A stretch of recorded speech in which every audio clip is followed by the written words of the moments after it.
Bonjour les amis, aujourd'hui j'ai le plaisir de vous présenter mon incubateur fait maison, un grand incubateur de 70 cm sur 70. Donc ce système en fait d'incubation est géré par le thermostat, donc il gère automatiquement la température. La bonne température d'incubation c'est maximum 37,5, minimum 37,3. Voilà. Donc je vous expliquerai au cours de la vidéo en fait comment fabriquer l'installation, bien le système d'incubation qui gère la température. Ici, j'ai un hygromètre qui me permet d'avoir une vision, une idée. Donc là de l'humidité à l'intérieur. L'humidité joue un rôle primordial pour le développement de l'embryon. Pour suivre en fait le développement de l'embryon, j'utilise cette lampe à poche qui me permet de faire le mirage pour faire le suivi. Vous pouvez faire le mirage à partir du 5e voire même le 7e jour d'incubation. Vous allez voir un développement d'une poche d'air et qui a une relation avec l'humidité, je vous expliquerai. Vous allez voir également donc là des vaisseaux sanguins avec le cœur, un tout petit cœur qui commence à battre. Et ça s'appelle l'embryon en cours de développement. Je vais vous montrer l'intérieur de l'incubateur une fois l'ampoule va se rallumer. Pour le moment, la température elle est de 37,6, c'est la température la plus haute.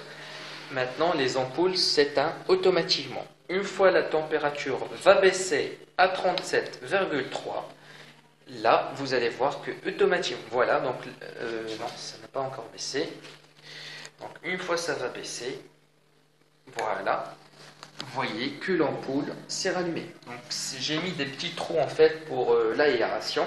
Pour les œufs, j'ai mis un système de retournement manuel artisanal. D'ailleurs, je le préfère pour toujours donc là ouvert mon incubateur 2 fois par jour, chose qui va permettre donc là d'aérer l'incubateur à l'intérieur et de renouveler l'oxygène. Parce que comme vous savez, les œufs fécondés consomment de l'oxygène.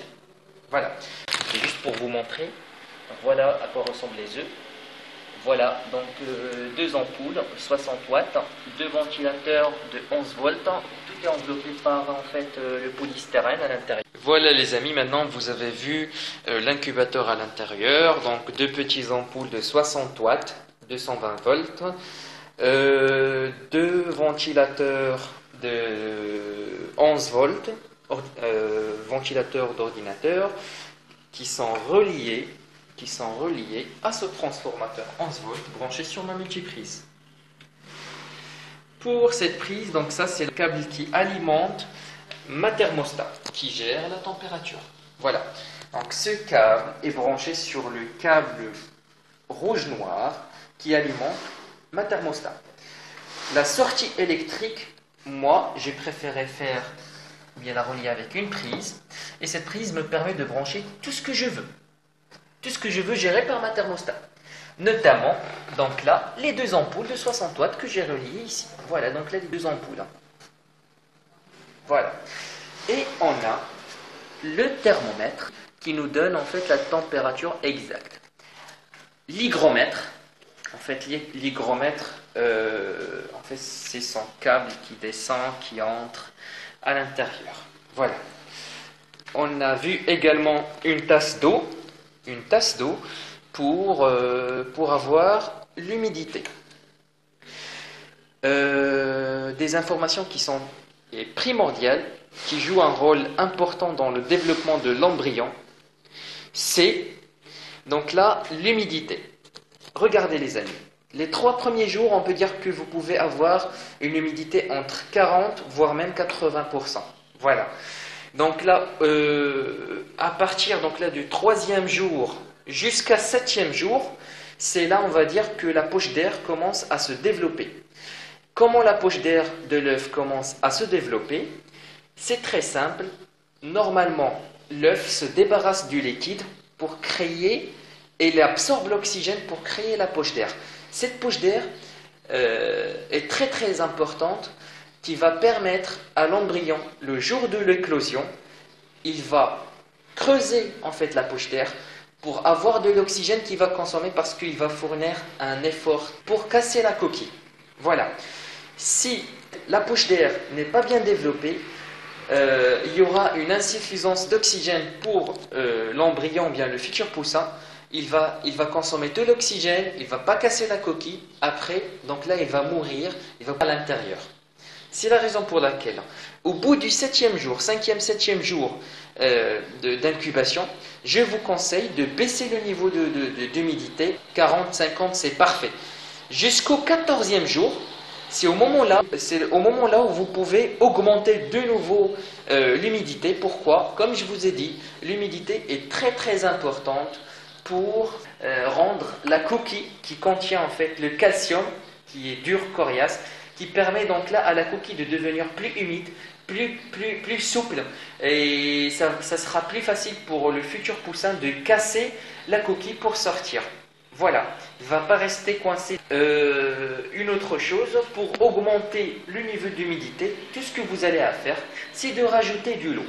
Vous voyez, moi, pour le moment, j'ai enlevé les 2 petites tasses d'eau que j'ai ici. Voilà. Donc en total, ça me fait, on va dire, 300 millilitres. 300 millilitres. Voilà. Que j'ai enlevé pour avoir 50, 40, 50, 52 comme ça d'humidité pour développer la poche d'air. Donc au bout du 14e jour, je vais les rajouter de nouveau pour avoir une humidité entre 60, ça peut remonter chez moi jusqu'à 80%, 82%, et ça c'est très très bien. Maintenant je vous explique comment paramétrer votre thermostat.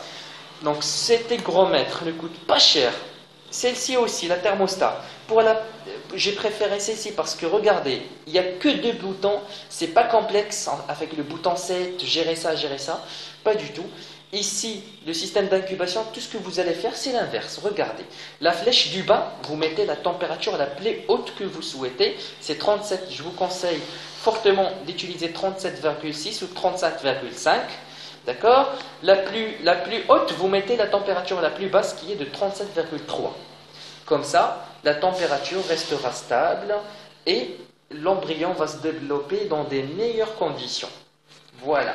Pour paramétrer votre incubateur, vous maintenez le bouton bas bien appuyé et vous mettez la température la plus haute que moi j'ai mis, 37,5. Une fois ça va cesser de clignoter, vous pouvez gérer la température la plus haute qui est l'inverse, la température la plus basse, 37,3. Vous appuyez sur le bouton, vous maintenez le bouton appuyé et vous mettez donc 0,3. Et voilà, donc là mon incubateur fonctionne parfaitement. La porte, je l'ai fabriquée moi-même, ça empêche l'air de sortir, mais j'ai mis, comme je vous ai dit, des petits trous d'aération pour avoir toujours un nouveau oxygène. Voilà. Donc les gars, je vais faire d'autres vidéos pour le mirage. Donc là, le mirage des œufs. Donc maintenant, c'est le matin, je ne peux pas vous montrer. Et ça, c'est un stylo feutre. Je note tous mes incubations ici. Ici, donc là, le jour où je voulais fabriquer l'incubateur, donc je mettais des plans. Regardez, c'est thermostat. C'est la même. Donc je l'ai aimé. Je l'ai beaucoup adoré parce que c'est pratique, beaucoup plus petite avec des fils de meilleure qualité. Il coûte même pas cher les gars. Vous allez voir en fait les 2 équipements dans la partie description si vous voulez l'acheter sur internet. Et comme je vous ai dit, c'est très très simple, c'est pas complexe. Et ici j'ai mis tout le plan. Ici donc quand est-ce que je vais faire le mirage, c'est au bout du 7e jour, 5e, 7e jour d'incubation, 5e, 7e jour d'incubation, mirage. Et voilà. Les gars, je vais faire d'autres vidéos. Vous allez faire le suivi avec moi jusqu'au jour de l'éclosion. Et donc, je vais partager avec vous cette expérience. Le retournement manuel. Donc là, le retournement des œufs manuellement est très très important. 2 fois par jour, vous retournez l'œuf et vous le marquez avec votre marqueur. Par exemple, l'œuf, devant vous mettez un trait, vous retournez l'œuf et vous mettez deux traits. Chaque 12 heures, vous retournez l'œuf. Vous laissez l'œuf à cette position, donc là après 12 heures, de nouveau donc vous retournez l'œuf pour que l'embryon ne se colle pas avec la coquille. Voilà.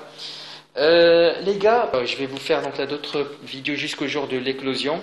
J'espère bien que votre vidéo vous a plu. N'hésitez pas s'il vous plaît, je vous prie de s'abonner à ma chaîne YouTube pour plein d'autres vidéos. Si vous voulez recevoir donc mes notifications, cliquez sur la petite cloche à côté de la touche abonner et le pouce j'aime pour aider ma chaîne à se développer. Donc je vous remercie les gars et je tiens à vous souhaiter une agréable journée.